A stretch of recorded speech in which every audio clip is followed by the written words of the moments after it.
Halo Sobat Spendupan, kembali lagi di podcast Spendupan. Spendupan pasti bisa, pasti jaya. Creativity is the only way to survive. Halo Sobat Spendupan, kembali lagi di podcast Spendupan. Bersama saya Beneta Hosana Shalom dari kelas 7C dan saya selaku anak didik dari Ibu Anggian Anggrani SPD. Dan saya Sonya Kalista Sitompul dari kelas 7J selaku anak didik dari Ibu Anggian Anggrani SPD. Nah, Sobat Spendupan, hari ini kita kedatangan tamu yang gak kalah keren dan gak kalah spesial nih dari episode-episode podcast sebelumnya. Betul sekali, karena hari ini kita kedatangan Ibu Dia Susi yang telah mengabdi dan mengajar di SMP Negeri 28 Surabaya ini. Untuk itu kami mempersilakan terlebih dahulu. Oke, perkenalkan saya Ibu Dia Susi hari ini mengajar matematika di SMP Negeri 28 sejak tahun 2008. Baik, terima kasih Bu atas perkenalannya. Ternyata Ibu Dia Susi sudah mengabdi dan mengajar di SMP Negeri 28 Surabaya cukup lama. Dan sebelum memulai podcast pada hari ini, kami ingin menanyakan kabar Ibu terlebih dahulu. Bagaimana kabar Ibu hari ini? Luar biasa baik.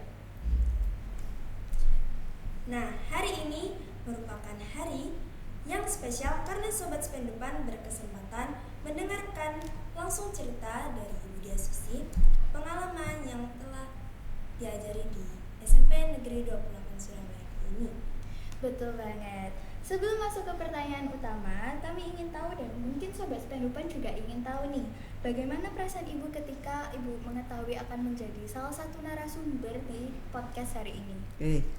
Surprise sekali karena tiba-tiba didatangi oleh kalian untuk diberikan jadwal untuk wawancara. Terima kasih. Wah, terima kasih atas jawaban pertanyaan tadi dan selamat datang di podcast SMP Negeri 28 Surabaya. Selanjutnya, kami akan menanyakan pertanyaan-pertanyaan selanjutnya. Untuk pertanyaan pertama, ketika Ibu pertama kali mengajar di SMP Negeri 28 Surabaya, apakah yang Ibu rasakan? Mungkin ada rasa gugup atau hal-hal lainnya nih? Kalau boleh diceritakan, apakah saat awal Ibu mengajar ada rasa gugup atau semangat nih? Oke. Sebelum saya masuk ke SMP Negeri 28, sebelumnya saya kan ngajar di swasta. Di swasta itu mulai tahun 1988. Nah, kemudian tahun 2004 itu ada pengangkatan guru bantu.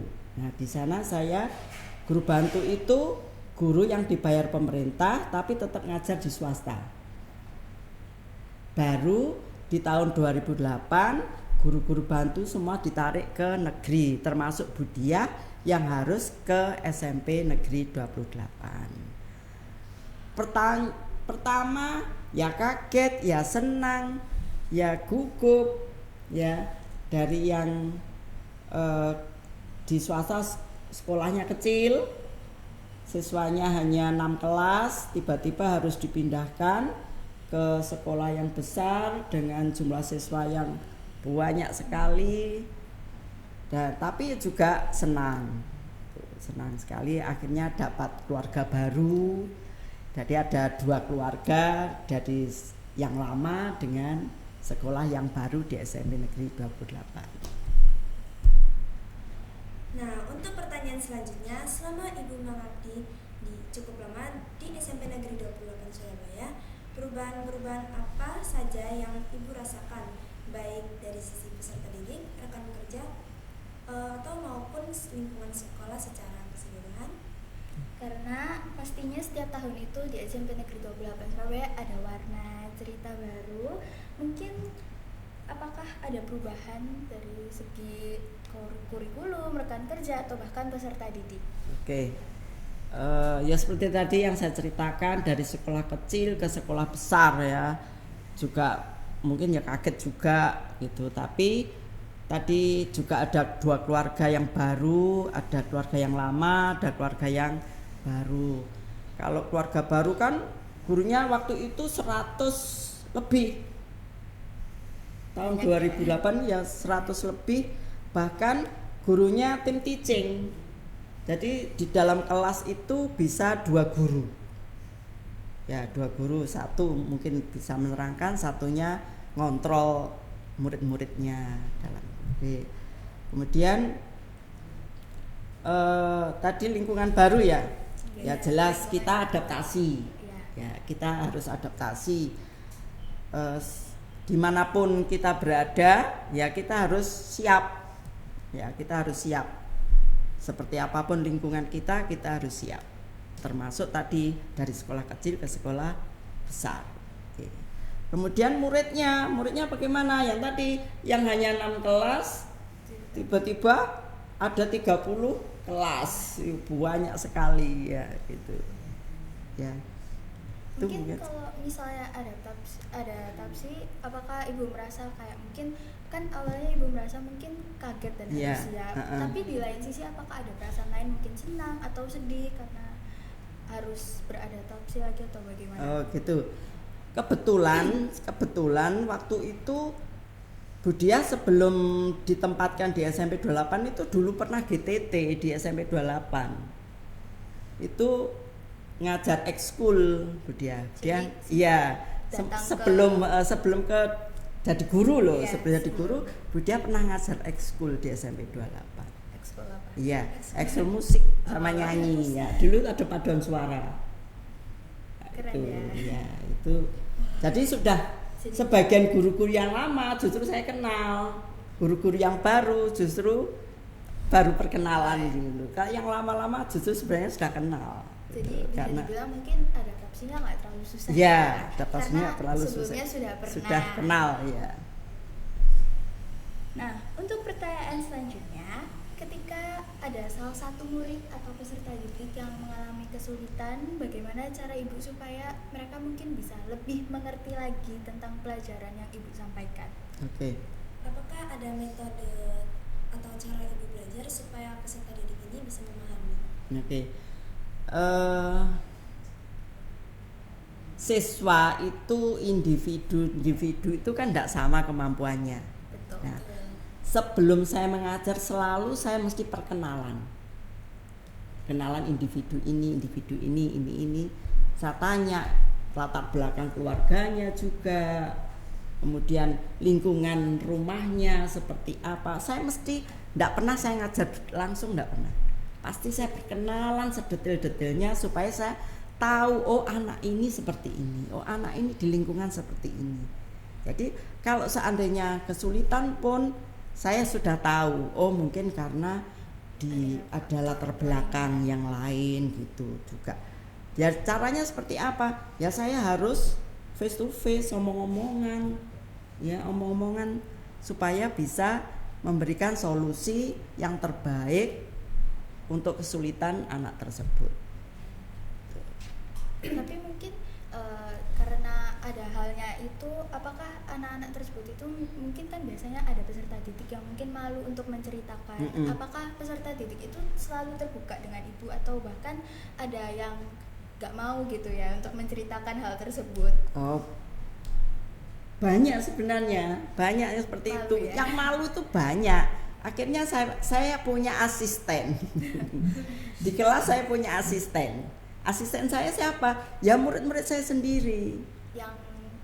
Yang mungkin bisa mendekati anak ini.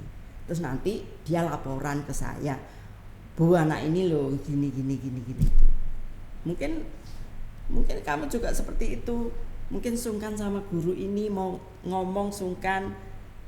Ya, itu bisa curhat sama temennya. Itu kan akhirnya kamu kalau lebih nyaman kan ngomong-ngomongan sama teman sendiri kan gitu. Iya, gitu. Nah, untuk pertanyaan selanjutnya, selama menjalankan tugas sebagai seorang guru, bagaimana cara ibu mengajar supaya tetap semangat atau sabar saat menghadapi peserta didik? seperti yang dibilang ibu tadi, kan setiap peserta didik itu punya karakter, ciri khas, latar belakang, kemampuan yang berbeda. Nah mungkin ketika ada salah satu peserta didik yang males-malesan ya, atau mereka nggak mau belajar, itu gimana cara ibu supaya mendorong mereka supaya mereka bisa tetap semangat dan ibu juga bisa lebih sabar untuk menghadapi mereka? Ya, oke. Ya seperti tadi, saya punya asisten tadi. Nah mungkin dia sungkan mau tanya sama saya, sungkan, di samping dia malas-malasan, dia mungkin sungkan sama saya. Ya itu tadi, saya punya asisten yang membantu saya supaya bisa mendekati anak itu, bisa membantu dan sebagainya. Dan itu tadi, orang tua itu juga harus dilibatkan. Iya, apa penyebabnya anak ini kok seperti ini, ada apa? Mungkin di rumah punya masalah, mungkin di sekolah juga bermasalah dengan temannya. Itu kita harus bisa menggali. Nah, jadi kalau sudah tahu di sekolah terus orang tua tidak mau tahu, tidak boleh. Ya, harus peran orang tua itu juga harus dilibatkan. Tapi kalau misalnya ada orang tua yang mungkin mereka dalam anggapan tidak peduli dengan peserta didiknya atau anaknya mereka, bagaimana cara ibu untuk supaya mendorong mereka? Apakah ibu mungkin ngomong dengan orang tua mereka atau mungkin dengan peserta didik saja? Banyak kasus seperti itu sebenarnya. Sekolah kita itu banyak kasus seperti itu, banyak. Dari pihak pemerintah, terutama di dinas pendidikan, itu pihak RT, pihak RW, kelurahan, kecamatan, kepolisian itu dilibatkan. Terutama anak-anak yang malas sekolah. Itu dilibatkan supaya bisa membantu anak yang malas sekolah dan sebagainya. Itu tidak hanya gurunya seperti BK ya, itu yang home visit seperti itu, enggak, ya harus semua sekarang harus terlibat, tidak hanya pihak sekolah aja ya. Jadi ternyata selain orang tua mungkin karena ada orang tua yang tidak peduli lagi anggapannya, bisa juga dengan tetangga atau orang-orang sekitar di rumah dengan adanya ini. Iya, betul. Baik, terima kasih Bu. Ya. Nah selanjutnya mungkin Sobat Spendupan penasaran dan ingin tahu nih, pertanyaan selanjutnya adalah apa rencana ibu setelah pensiun? Adakah mungkin ibu melanjutkan hobi atau apa gitu? Wah, kami juga penasaran sih. Bukan hanya Sobat Spendupan. Jadi rencana ibu selanjutnya aja? Rencananya saya ngelesi cucu saya sendiri. Wah, ternyata nggak jauh dari belajar mengajar ya. Betul. Akan privat cucu saya sendiri, dan kebetulan kan saya suka tanam-tanam, suka memelihara unggas gitu. Ya, mungkin kedepannya saya akan terjun ke tumbuh-tumbuhan dan perhewanan. Nah, tapi kalau misalnya ngelesin, kira-kira ibu mau mengajari apa nih buat cucunya Bu? Kebetulan cucu saya kan TK sama SD. Ya, pelajaran SD itu ya semuanya. Ternyata nggak jauh dari belajar mengajar, terus ada hobi lain juga ya, menanam, memelihara hewan.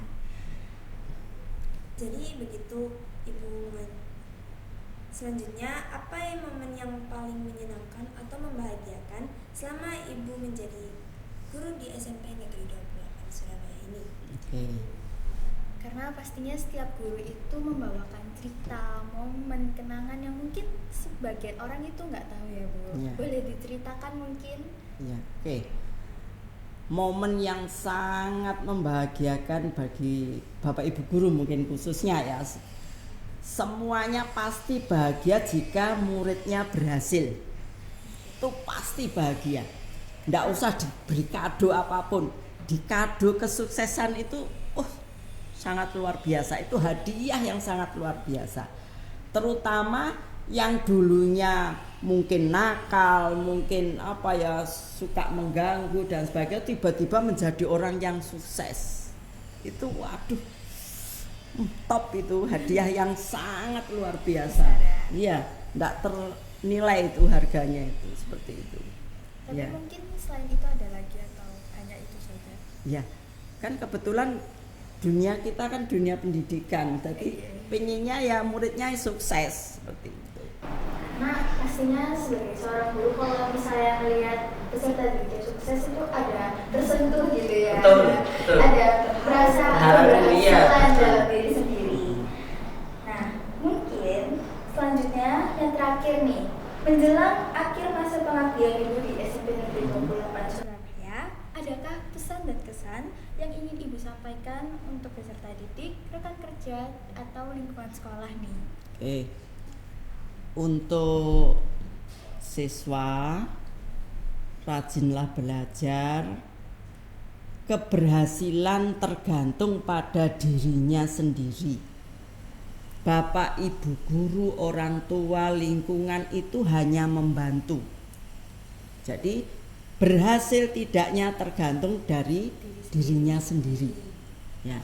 Jadi seperti Bu Diat atau guru-guru yang lain itu hanya membantu. Ya, oke. Untuk rekan-rekan kerja, Bapak Ibu guru, mudah-mudahan bisa mengabdi seperti Bu Dia sampai purna dalam keadaan sehat, kemudian memajukan SMP 28 ke depannya. Oke. Sebagai penutup, kami ingin mengucapkan terima kasih banyak sebesar-besarnya kepada Ibu Dia Susi yang telah membentuk karakter dan masa depan bangsa. Dedikasi Ibu tak ternilai dan masa pensiun ini adalah waktu untuk menikmati hasil jernih payah. Dan sampai jumpa di episode-episode podcast selanjutnya. Terima kasih.